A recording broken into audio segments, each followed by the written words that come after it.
right. First of all, hello and good morning. My name is Austin Hall. I am a senior at Sacramento State. This is actually my last semester. I am a recreation park management major with a concentration in community recreation, and just recently received an internship with the Auburn Recreation District working with youth services and special events. So getting into the project, I was really mulling over ideas for what I wanted to do for an interpretive walk. And I thought, hey, 2020, it's been kind of a weird year for everybody. You can't really travel, and with the new stay-at-home order and everything going around, I figured what better way to explain this project than to do something right in our own backyard. So I currently am in my backyard in the city of Roseville on the east side in a neighborhood called Meadow Oaks. Just about a mile away from me right now is the Mighty Interpretive Center, and the main theme I wanted to portray is the fact that there's history all around us and we're surrounded by nature. So just on the other side of the fence here, you would have no idea that there's this amazing trailhead behind us and how much history has happened in this area. So we are now just about a quarter mile from my last location, my house, where the beginning of the trailhead begins, and you can obviously tell from right off the bat there are all kinds of trails that finger throughout this whole area. I know for certain that Professor Roloff knows the history of the Mighty Native tribe in this area, but something that I wanted to talk on more actually was the social aspect of this neighborhood. So in years past, specifically the 1960s, was when a lot of these houses were built. Before that, there was a lot of horse farming and things of that nature. So back in the 60s, when my family first moved here, my aunt, who lived on this side of the neighborhood, would walk through horse pastures and such on our way to Oakmont High School. So now, obviously, the town is very different, much more developed, but there's still quite a lot of open area back in between the neighborhoods. As I'm sure you could hear on the last video, this walk actually guides alongside the Dry Creek area. A lot of the trail is just on the side of it, and then there's certain parts that trail off more towards the neighborhood, depending on which section of the neighborhood that you live in. I think there's four or five outlets that go out into the neighborhood, as well as one outlet that goes all the way down to Rocky Ridge Road, which is more of a main street road and much more urban and suburban than rural. Beautiful day to be out here as all the trees are turning colors.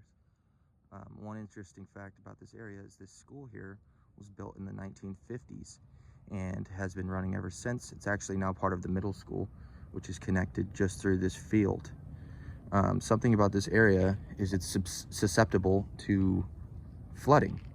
So in the 1960s as well as 2005, this entire field was completely flooded about 3 feet and stuck up to here.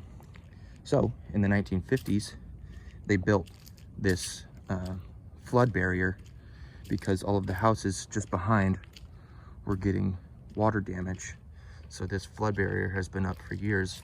I actually lived just on the other side of that fence there for about 10 years, and our backyard and house was saved because of this flood barrier. I don't have much significance to the project itself, but just thought it'd be fun for you to know. Back when I was a kid, there was no grass right here. This was all kind of clay dirt, and we built bike tracks. Me and about 6 of my friends in this whole area right here was a BMX bike jumping area. Pretty cool, kind of funny to see how things change over the years. The issue of littering and trash on the side of trails is something that I've noticed a lot more recently. Is these on the side, so I don't really want to touch it because COVID, but hopefully I'll come back out here with some gloves and clean up, and hopefully people stop leaving their masks everywhere. So as I stated previously, this area was known where the mighty tribe lived, and just about a mile up this trail is Rocky Ridge Road, where across the street is the Maidu Park, where there's also the Maidu Interpretive Center.